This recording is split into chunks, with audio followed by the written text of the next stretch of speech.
Sejak sore itu, Aisyah tak pernah lagi merasa tenang. Ia kembali menyapu lorong istana, mencuci lantai marmer, dan membersihkan ruang-ruang sunyi seperti biasa. Namun ada sesuatu yang berubah. Setiap langkahnya terasa diawasi, bukan oleh penjaga, melainkan oleh ingatan akan sepasang mata yang menatapnya di taman. Ia mencoba melupakan. Ia harus melupakan. Ia hanya seorang pekerja. Ia tahu tempatnya. Namun istana seolah menolak membiarkannya pergi begitu saja dari takdir yang baru saja terbuka. Beberapa hari setelah kejadian di taman, Aisyah kembali ditugaskan ke tempat yang sama. Jantungnya berdegup kencang saat melihat bayangan pohon kurma yang dulu menaungi pertemuan itu. Ia berharap dan takut dalam waktu yang sama. Saat ia sedang menyiram tanaman, suara langkah kaki terdengar. Tenang, mantap, terlalu dikenal.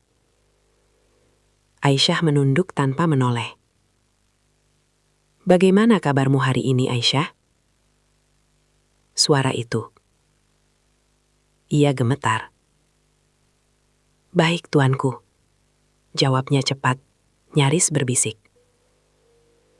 Pangeran Khalid berdiri beberapa langkah darinya. Tidak terlalu dekat, tidak terlalu jauh. Namun cukup untuk membuat udara di sekitar mereka terasa berbeda.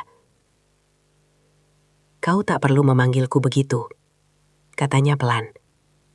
"Tak ada siapa-siapa di sini." Aisyah menelan ludah.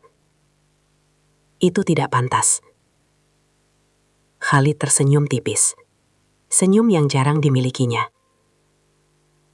"Di istana ini semua orang berbicara padaku karena kewajiban," ucapnya.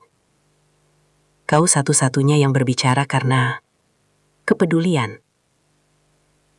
Aisyah terdiam. Ia tak tahu harus menjawab apa. Hari itu mereka berbicara.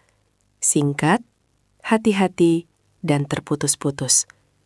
Tentang cuaca, tentang tanaman, tentang hal-hal kecil yang aman. Namun, keesokan harinya, percakapan itu terulang. Dan hari berikutnya, Khalid mulai menunggu jam Aisyah bekerja di taman. Ia datang tanpa pengawalan, duduk di bangku batu, berpura-pura membaca, padahal matanya selalu terangkat saat Aisyah melintas. "Aisyah," katanya suatu sore, "kau rindu rumah?" Pertanyaan itu menghantam tepat di dadanya. "Sangat," jawabnya jujur, tanpa sadar. "Ceritakan," kata Khalid. Dan Aisyah pun bercerita. Tentang ibunya, tentang adik-adiknya, tentang sawah kecil di belakang rumah, tentang hidup yang sederhana tapi hangat. Khalid mendengarkan, bukan sebagai pangeran, tapi sebagai seorang pria yang haus akan kehidupan yang nyata. Aisyah mulai menyadari sesuatu yang menakutkan. Ia menunggu suara langkah itu.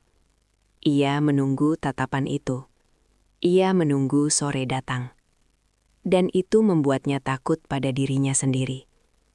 Setiap malam ia berdoa lebih lama, memohon agar perasaan ini dihapus, agar hatinya kembali kosong. "Ya Allah, aku tidak pantas."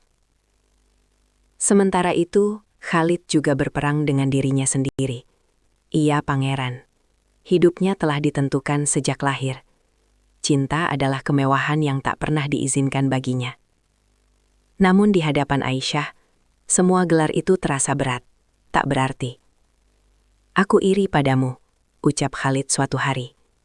"Iri?" Aisyah terkejut. "Kau punya keluarga yang mencintaimu karena dirimu," katanya lirih. "Bukan karena namaku." Aisyah menunduk. Ia ingin menghibur, namun tahu batasnya. Suatu sore, saat matahari hampir tenggelam, angin gurun bertiup lembut. Daun-daun berdesir pelan. Aisyah menyerahkan segelas air pada Khalid. Tangan mereka bersentuhan, tak sengaja, singkat, namun cukup untuk menghentikan waktu. Aisyah menarik tangannya cepat-cepat. "Maaf," ucap mereka bersamaan. Mata mereka bertemu. Tak ada kata, tak ada sentuhan lanjutan. Namun sejak detik itu, mereka sama-sama tahu, ini bukan lagi sekadar perhatian. Ini adalah perasaan yang mulai hidup dan tak bisa dikubur begitu saja.